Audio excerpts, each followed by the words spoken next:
કરીએ તો અમદાવાદના દાણી લીમડા વિસ્તારમાં કૌટુંબિક ઝઘડાએ હિંસક સ્વરૂપ ધારણ કર્યું. મહિલાઓ વચ્ચે થયેલી છૂટાહાથની મારામારીના ચોંકાવનારા દ્રશ્યો સામે આવ્યા છે. આ ઘટનાના પગલે દાણી લીમડા પોલીસે તાત્કાલિક કાર્યવાહી કરી 4 આરોપીઓની અટકાયત કરી છે. પોલીસે ગુનો નોંધીને મારામારી પાછળના મુખ્ય કારણો જાણવા વધુ તપાસ હાથ ધરી છે. ધોળા દિવસે થયેલી અથડામણના પગલે સ્થાનિકોમાં પણ ચર્ચા જાગી છે.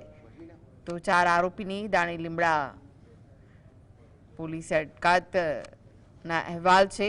ધોળા દિવસે થયેલી અથડામણના પગલે સ્થાનિકોમાં પણ ચર્ચા છે. આપ સીસીટીવી દ્રશ્યોમાં જોઈ શકો છો મારામારીના જે દ્રશ્યો સામે આવ્યા છે. અમદાવાદના દાણી લીમડા વિસ્તારની આ ઘટના, જ્યાં કૌટુંબિક ઝઘડાએ હિંસક સ્વરૂપ ધારણ કરી લીધું.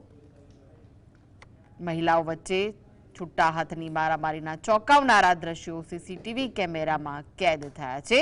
આ ઘટનાના પગલે દાણી લીમડા પોલીસે તાત્કાલિક કાર્યવાહી કરી 4 આરોપીઓની અટકાયત કરી છે. પોલીસે ગુનો નોંધીને મારામારી પાછળના મુખ્ય કારણો જાણવા તપાસ હાથ ધરી છે. ધોળા દિવસે થયેલી અથડામણના પગલે સ્થાનિકોમાં પણ ચર્ચાએ જોર પકડ્યું છે. તો સીસીટીવી ફૂટેજમાં આપ જોઈ રહ્યા છો દ્રશ્યો જે સામે આવ્યા છે.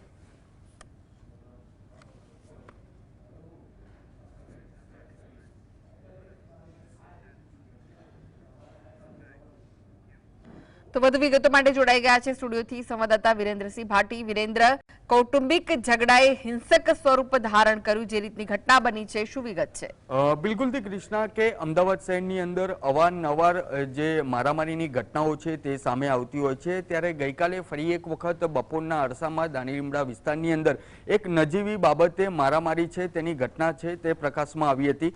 વિગતવાર જો કૃષ્ણા વાત કરવામાં આવે તો જીએસટીવીની સ્ક્રીન ઉપર જે એક્સક્લુઝિવ દ્રશ્યો ચાલી રહ્યા છે તે દાણી લીમડા વિસ્તારના છે ને તે દાણી લીમડા વિસ્તારની અંદર એક 3 વર્ષનું બાળક હતું ને તે 3 વર્ષના બાળકને બાપ કહેવાનું શીખવાડવામાં આવતું હતું અને તે નજીવી બાબત એટલી ઉગ્ર સ્વરૂપ લઈ લીધું હતું કે જે આરોપી છે તેમના દ્વારા ફરિયાદીના ઘર આગળ આવીને મારામારી છે તે કરવામાં આવી. તેની સાથે સાથે જો વાત કરવામાં આવે તો આ ઘટના એટલી હિંસક બનવા પામી હતી કે જે આરોપીઓ છે તેમના દ્વારા લાકડી, દંડા અને ધારદાર હથિયારો વડે હુમલો છે તે હિચકારો હુમલો કરી દેવામાં આવ્યો હતો. સમગ્ર ઘટના છે તે સીસીટીવીમાં કેદ થવા પામી હતી. કૃષ્ણા, તે સમગ્ર ઘટનાના સીસીટીવી છે તે જીએસટીવી પાસે આવ્યા છે અને તે સીસીટીવીની અંદર સ્પષ્ટપણે નજરે પડી રહ્યું છે કે જે 4 થી 5 જેટલા શખ્સો છે તે ઘસી આવે છે ને તેમની હાથમાં લાકડી, પાઇપ અને છરી જેવા ધારદાર હથિયારો છે તેમની સાથે હતા અને તે હથિયાર વડે તેમના દ્વારા હિચકારો હુમલો કરી દેવામાં આવ્યો ને તેની અંદર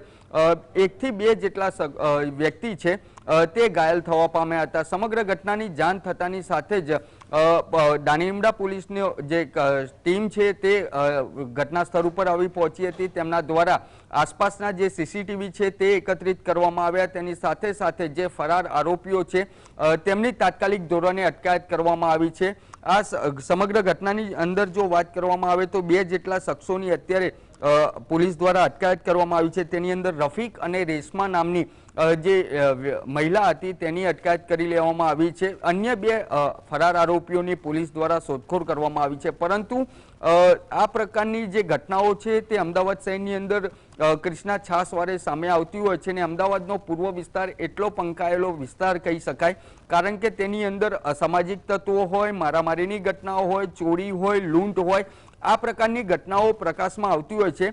પોલીસનો જે ડર હોવો જોઈએ તે ગુનેગારોની અંદર જોવા નથી મળતો. તેની સાથે સાથે જો વાત કરીએ તો જે પ્રમાણે સ્ક્રીનની અંદર દ્રશ્યો નજરે પડી રહ્યા છે તેની અંદર એક મહિલા ઉપર 2 થી 3 મહિલાઓ દ્વારા જે પ્રમાણે હિચકારો હુમલો કરવામાં આવી રહ્યો છે, તેને ગરદાપાટુનો માર મારવામાં આવી રહ્યો છે. તેની સાથે સાથે રફીક નામનો જે યુવકની અટકાયત કરવામાં આવી છે તે યુવક અચાનક છરી એટલે કે ધારદાર હથિયાર લઈને આવે છે અને તે મહિલાને મારે છે. હાલ આ સમગ્ર ઘટના talk of the town Ahmedabad શહેરની અંદર કહી શકાય, કારણ કે આ પ્રકારની ઘટના અમદાવાદ શહેરની અંદર પ્રથમ વખત નથી બની. અવારનવાર આ પ્રકારની ઘટનાઓ છે તે સામે આવતી હોય છે અને પોલીસ દ્વારા જ્યારે ઘટના પ્રકાશમાં આવી જાય ત્યારબાદ સમગ્ર ઘટનાને લઈને લૂલો બચાવ કરવામાં આવતો હોય છે. આરોપીઓની ધરપકડ કરવામાં આવી છે. તમામ ઘટના વિશે પોલીસ દ્વારા તેવું પણ બચાવની અંદર કહેવામાં આવતું હોય છે કે તમામ લોકોને રાઉન્ડ અપ કરી લેવામાં આવે છે. પરંતુ પોલીસે આ સમગ્ર ઘટનાઓ જ્યારે પ્રકાશમાં આવતી હોય છે ત્યારે